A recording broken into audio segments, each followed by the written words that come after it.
But for like me, middle earner, na pinag-iipunan muna ang mga bagay bago bilhin. So, I think this tips and guide is for you.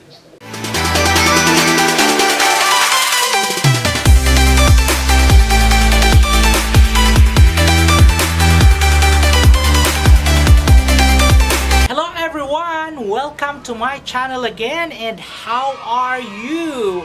Welcome dito sa ating channel, at ito nga pala si Mikoys Kolokoys, nagbabalik sa bawat screen. Ang pag-usapan natin dito guys is about iPhone 15 Pro and Pro Max, or all about iPhone 15 updates. September 13 ay na-launch dito sa Philippines ang iPhone 15 upgrades. And hindi ko alam if I am excited or gusto ko lang din malaman or makita yung bagong design ng iPhone 15 Pro and Pro Max. Also, I am a user at kakabili ko lang noong May ng iPhone 14 Pro.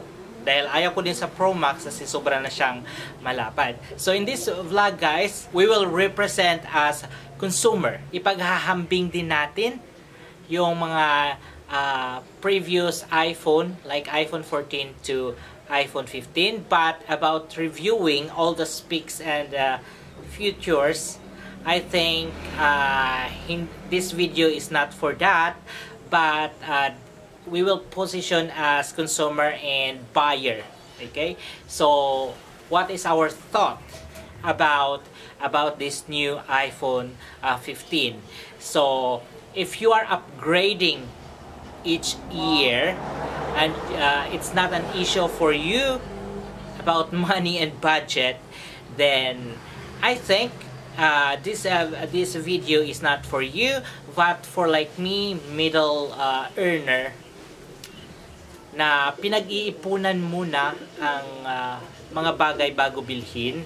So, I think this tips and guide is for you. So, ano nga ba ang pinakabago dito sa iPhone 15 guys? Alright, so sabi dito is slight redesign. Okay, so not major redesign, but it's like exactly the same from 14 versions. So, napanood ko na halos mga giant reviewer, and they always says na there is no major or big or so much changes, because when you place it or compare it, especially the physical appearance of iPhone 15 and 14, they are similar guys. Okay, especially kapag nakabili na tayo nito, we always both casing. Okay, so we cannot use iPhone without casing. I don't know with other users, but for me, I always put casing to protect additional protection for my unit guys, because the price is not just a joke. You know that for all iPhone users out there. So na-notice ko lang if either you are using iPhone 14 this year or iPhone 15, parang hindi agad halata na ang ginagamit mo ay 15 na pala, or you are still pending with iPhone 14. Okay? Kasi kapag nakalagay na siya sa casing guys, it's looked like the same. Pwera na lang kung lalapitan mo and then titignan dito guys sa gilid niya yung action button niya guys. So before, ang function nito is swipe mo, parang yes, swipe siya guys na mute and ringer. So ngayon guys, sa iPhone 15 is upgraded na into push button na siya, which is ma-reprogram mo siya kung anong function noon. Kasi push button na siya, so iPhone 15 allowed you to reprogram or assign function that button, either flashlight, for camera, for any icons and shortcuts. So yun po yung parang nadagdag. And then guys, yung titanium casing, which is yung shape ay the same pa rin. And then sabi ng mga reviewers guys is lesser yung weight niya kaysa 14. And for me, that is not the big issues guys. Okay? So imagine, for me guys, personally, pag-uusapan natin is from, nagsimula ako sa iPhone 6s, and then iPhone, after that, iPhone XS, and then after that, so imagine the gap guys. And then after that, diretso ako from XS, diretso ako sa 14. Kasi kapag nag-13 ako, or anong dati, ng 12, yung notch niya dito ay kamukha pa rin ng XS guys. So, ganyan ako pag nag-upgrade guys. Dapat may makita ako in appearance talaga na first look mo is masasabi mong iba talaga yung unit mo. Okay? So, first look is ma-identified na agad na upgraded na yung unit mo. So, that's it. Pero ngayon guys, mag-upgrade ka man sa 15 guys, first glance, first look, hindi siya noticeable agad na, oy, naka 15 na siya, or upgraded na siya. Okay? So, kung lalapitan mo, that's the time that you can confirm na 14 nga, or 15. So, that's it. That's the difference. So, sa iPhone 15 guys, yung chip niya is now A17, which is 10% faster daw sa iPhone 14. But for me is, ini-enjoy ko pa rin yung iPhone 14. And then, what's for me is yung hindi naman masyadong behind, especially sa design. At kung naka-casing na lahat ng 15 and 14, parang it doesn't matter na. Okay? So, for me, hindi naman ako heavy users, yung game, at saka need ng mga malalaking memories. So, for now, I am happy for this. But I am waiting maybe more years sa iPhone na meron ako makikitang kakaiba na naman. Okay? Yung kahit nakatalikod siya, masasabi mo, wow! Okay? Yung makikita yung kaibahan niya talaga. iPhone 15 Pro Max is having the 5 times zoom. Alright? So, 5 times zoom. For me, hindi naman ako palagi nagzo-zoom, guys. But, siguro may mga users na mahilig mag-zoom in. Okay, guys? So, siguro, yun din yung gusto nila sa upgrade na to. And, na-surprise din ako dito, guys, sa USB Type-C. Okay? Which is not originally designed by Apple.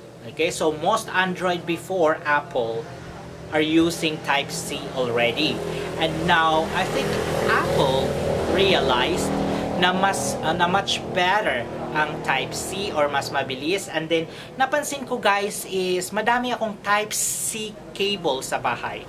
Okay, mostly kapag bumili ka na ng mga electronic devices ngayon, mostly naka Type-C na siya, which is free na lang. Okay? So, I think this is a good advantage as well sa iPhone. And then, wala ka na specific na cable charger for you, but you can use any Type-C at home na. So, easy, and then mabilis mo na mahagilap. And then, pag binibili mo mostly is mas mura siya kaysa original lighting cable before. So, that is a good advantage. Like, oy, pahiram. Okay, pahiram ng charger mo. So, both Android and Apple cable lighting are the same na ngayon. So, sabi dito guys, Apple iPhone 15 Pro Max, okay, is mas makitid siya, and then medyo maliit siya kaysa Apple iPhone 14 Pro Max. Kasi yung dimension ng 15 Pro Max is 6.3 by 3.02 by 0.32 inches. And then, that is 159.9 times 76.7 by 25 millimeter yung kapal, I think. Tapos yung weight niya ay 7.80 ounce or 221 grams. Mas kita na mas magaan siya kaysa 14 Pro Max. But for me, kayo guys, okay, so this vlog gawin natin parang forum guys. Comment kayo sa ibaba kasi for now thinking pa rin about an upgrade, but for me it's not a big jump for me if I will buy iPhone 15. Siguro waiting for more years and then makikita ko na naman na iba ang design and then additional more features, update sa software guys. Yun yung mas gusto ko. I hope na madagdagan kasi sa rumor guys na yung battery capacity is the same. So ito yung mga major upgrade nila, yung function dito sa gilid, yung push button dito sa gilid, mga switches and volumes are in the same position, yung screen and back are almost the same, kaya lang yung iPhone 15 ngayon ay gawa na siya sa titanium, and then type C cable.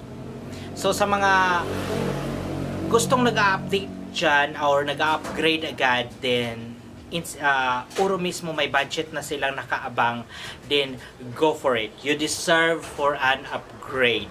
Okay, if this is your habit to upgrade and upgrade, yun kasi nasa mindset mo na yan na every year dapat upgrade yung phone mo no matter what. Okay, yung mga enhancer. But for us, yung mga middle earner na pinag-iipunan muna bago makabili ng unit, so this is my technique na para ma-enjoy ko yung upgrade ko. So kung mag-upgrade man ako is doon nasa todo na din, na kung mag-upgrade kayo is sobrang dikit. So each year ka mag-upgrade, sobrang dikit sila guys. Dikit yung mga features niya and design.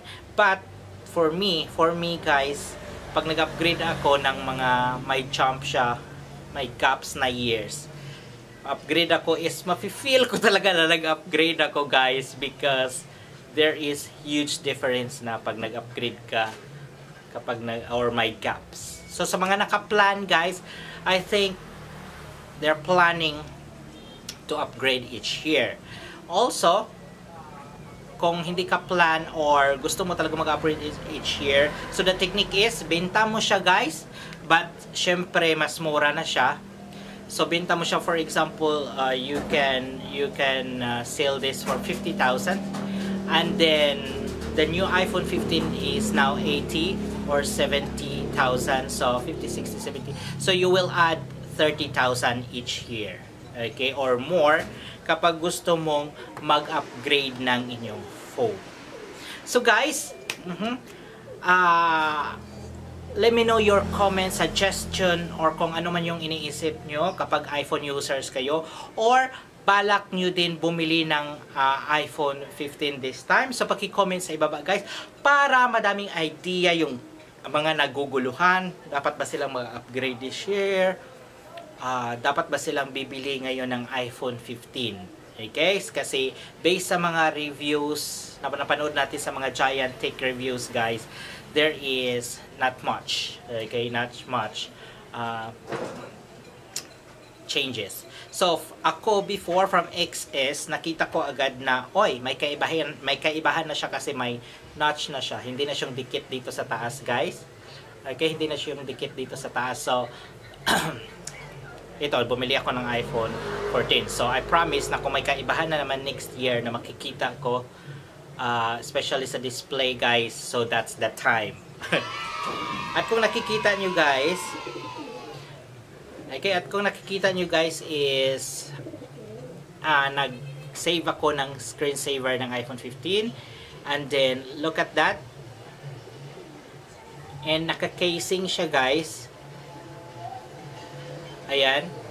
So hindi halatado na naka 14 ka pa rin. Okay? So hindi halatado na naka 14 ka or naka 15 ka, especially sa malayuan guys. Siguro pag malapitan na, yun doon mo makikilatis. For me, verdict guys, final decision is stay muna ako sa 14 Pro. Happy ako sa outcomes.